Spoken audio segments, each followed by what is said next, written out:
different cities. That's why you'll see the stop at MSP and then to our, whatever the airport code is, I forgot. My question was, you didn't go with them? No, that is correct. I did not. You just got flights for Jennifer and Joseph? That is correct. Yep, that is correct. And those pictures are based on what they have shown you that they took? Yes, that is correct. Okay. And you indicated that you lived with the Rosenbaums at some point in time, but you didn't live with them when they had the girls, correct? No.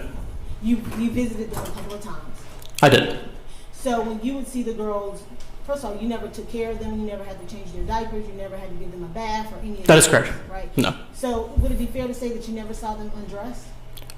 That is correct. Okay. So you don't know what injuries or bruises they may have had underneath their clothes? That is correct. And you indicated that they seem to love on the defendants. Mm-hmm. Would it be fair to say that you don't know what goes on behind closed doors when you're not there? Well, I mean, I only know what I see. Exactly. So when they're home alone with the defendants, you have no idea what's going on. No, that is correct. But I can at least, from my years of knowing Jennifer, I could at least, I feel very confident in saying that she treated them very well. Based on what she showed you? Based on what I know of Jennifer and Joseph. Based on what she presented to you when you saw her in school, when you saw her in the military? That's correct. That's what you know about her. What she puts out there in the public. And I've spent quite a bit of time with both Jennifer and Joseph. And you indicated that at some point in time you were in the military with Ms. Rosenbaum. That is correct. And you said you were discharged in April of 2013? From the National Guard. From the National Guard. What type of discharge did you receive? It was honorable. Honorable. What about Ms. Rosenbaum? Do you know? I'm not aware. Oh, okay. I'm going to look for it and find it for you. But while y'all were in the military together, you indicated that y'all had certain training. We did. I'm going to back up before I do. That's fine. I think Ms. Ms. Mull asked you about Jennifer's relationship with the DA and with the police in Henry County. Yes. Right. And to your knowledge, there wasn't any political vendetta against her, was there? Based on her occurrence to the BOC meetings, at least the way it was explained to me, because I wasn't there, but you know, we would discuss about progress and how things are being approached. There did seem to be some type of discomfort and tension. What was going on with her campaign, and as well as representing the BOC and so on. And that information came from Jennifer, correct? Right. Because you didn't go to the meeting. That is correct. You didn't observe any tension or strain or anything of that nature? Physically, no. In person, no, if that's what you're referring to. Exactly. You didn't observe it. You were told it by the defendant. Yes, that is correct. But despite this tension, she got an internship at the DA's office without going through the entire application process. Did you know that? I did not know that. Okay. I will also add that that was, at least to my knowledge, she was at the internship before it became discomforting. Before it became discomforting. Did you know it became discomforting because posting things that she had been told not to post by the DA? Not following his directives? Not specifically. She didn't tell you that part? She mentioned several items. Obviously, am I going to remember everything? Not specifically, but I will say that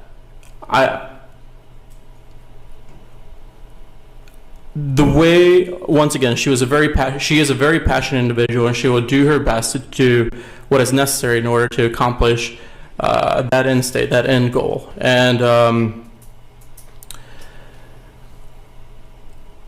Jennifer, I feel like she did express to me that there were a couple of postings that may have not been advisable.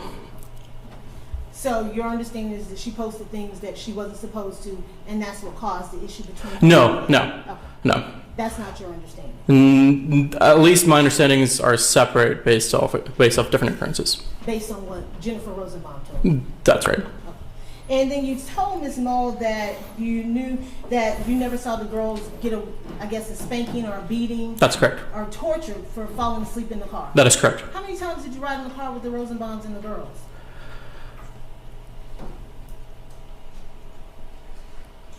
Let me ask it a better way. Were you in every car ride No. with the defendants and the girls? I was not at every So car. there could have been times where they fell asleep and they got a whipping, but you weren't there. I wasn't there every time, so. So there could have been times when that happened, but you didn't observe it, correct? It's possible. I don't believe it to be so, but it's possible. But you didn't observe it and you weren't there every time. That is correct. And you indicated that you never saw them get a spanking with a belt or any other object in the home. That is correct. But we've established you weren't always there and you didn't live with them during the time that they cared for these girls. That is correct. Or was supposed to be caring for them. Correct. Say that statement one I more said time. you weren't there during the time that they were supposed to be caring for these girls. I was not Living in the there home. all the time. Thank you. And you indicated that they were in gymnastics, things that you didn't get a chance to do. That's correct. Okay. Yeah. Did you go to the gymnastics class? No, I did not. Did you get pictures of them in gymnastics classes? I believe Jennifer did show me a couple of pictures. Did you get a picture of Laila at gymnastics? At this current moment, I do not recall, but Jennifer was very adamant about showing me a lot of the pictures and how they were progressing, and she was very happy with the girls. So your expectation was that they were in gymnastics, you would have received pictures of both girls? I can't say receive, but shown, yes. Shown. So if both girls were in gymnastics, you'd have been shown pictures of both girls in gymnastics. Yes. And you, like I said, you never went to any of the gymnastics. I did not. Okay. Based on what Jennifer Rosenbaum told you. That is correct. And then let's talk about this military training. You said you didn't have training, That is correct. but you had, I think, rescue breathing training?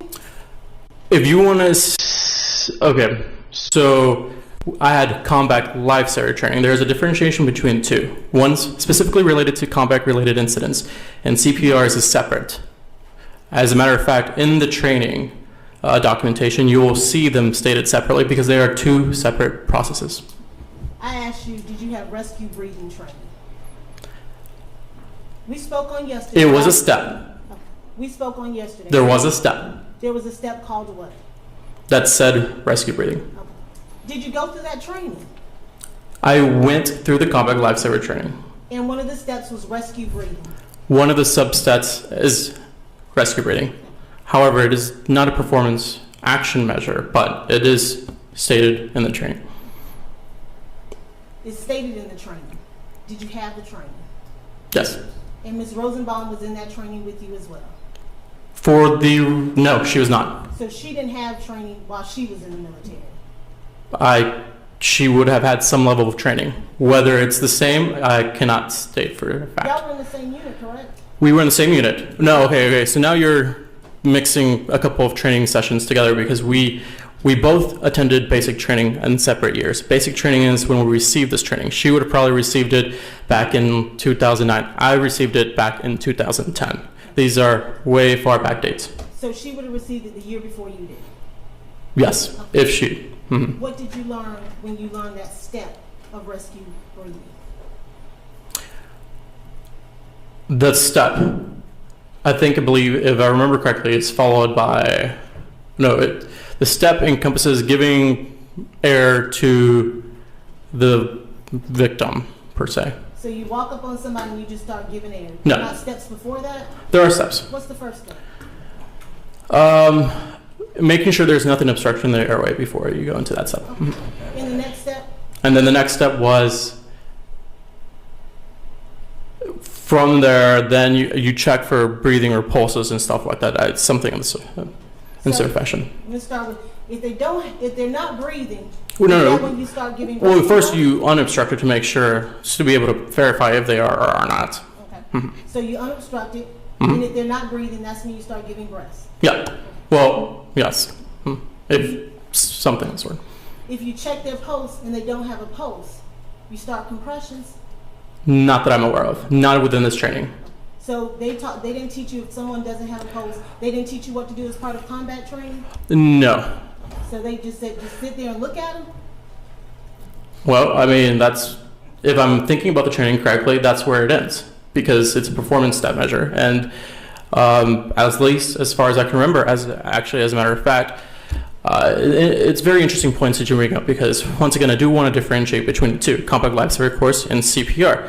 CPR, once again, is an accredited course that that's accredited by the American Heart Association or the American Red Cross. This course is not. This course is not specifically tailored for CPR. As a matter of fact, within the training, there is a differentiation between the two. And I'll take it even a step further, because once... Excuse me, Mr. Moreno, let me ask you the question, because I didn't ask you about your CPR. 1 second, please. There's an objection. I asked if he'd be allowed to finish his sentence. He wasn't allowed to finish talking. All right. He indicated he was about to go. Well, it's within the same topic. Excuse me. Okay. When I'm ruling on an objection, you have to be quiet.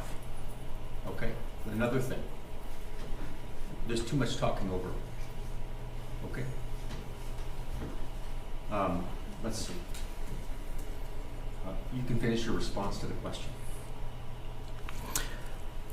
So she mentioned all these steps. In addition, once you're done with the giving air, there is another sub-bullet that references CPR. Within the sub-bullet, it states only to conduct CPR if you know. But this is in the training manual that was published in 2007.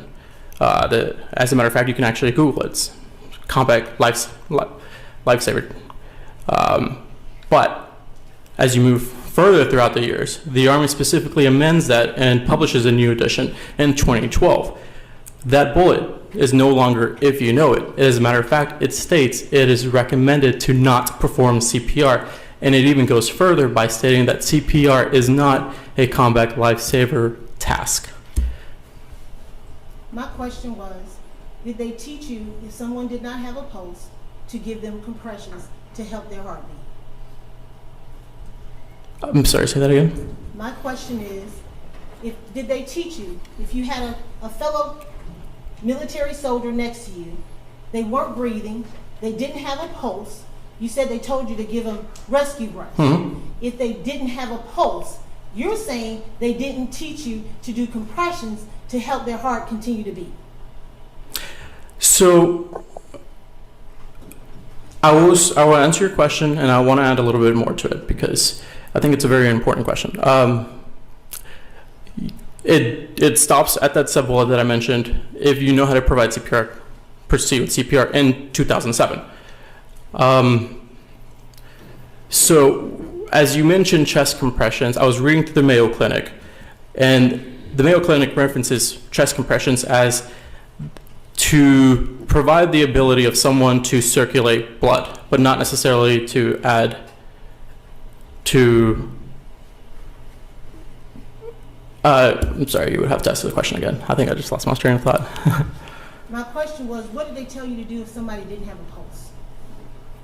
That's exactly what I just told you to do. I mean, that's... Okay, so I'll restate it again. So it states, if they don't have a pulse, to continue with CPR if you know how to do CPR. If you don't, well, then I guess there's nothing you can do but expect for the medic to show up. So what you're saying is they didn't teach you to do chest compressions as part of your training if someone didn't have a pulse? We did have needle chest decompression, but I don't think that's exactly the same because it's associated with a needle and where you stab the individual in the lungs. Did they tell you to push on their chest if they didn't have a pulse? Not that I can recall. So they didn't teach you that at all? Not that I can recall. So they said just wait and watch them? They didn't say just wait. I hate to say it, but I guess there's unfortunately so much you can do. So they told you if they didn't have a pulse, don't do anything if you don't know how to do anything. And they didn't teach you how to do it, is what you're saying. What I'm saying, I apologize. So what I will state is that if it were me, I would just continue giving them breaths. And just breathing and nothing else. I would hope for the best. And that's what you learned in the military. Well, being a medic is not my primary job function. That's not what I asked you, Ms. Marino. I asked you, that's the training that they taught you in the military, is to just give breaths and don't do anything further if your fellow soldier does not have a pulse. So I have a problem with that saying because you said to not do anything further. I think what they try to do is give us enough guidance to be able to, at least to be able to perform something. And using that guidance, I would have just continued with rescue breathing. They never say specifically to stop, but they don't say how to continue. I know it may be uncomfortable to answer the question, but I need you to answer the question. Okay. You said they taught you to do whatever you needed to do in order to save that person's life. But your testimony is it was just based on whatever you decided you needed to do, not what No, you no, thought. no. Oh, sorry. Once again, so within those guidelines provided, or at least within the structure provided, that's to the best of my knowledge.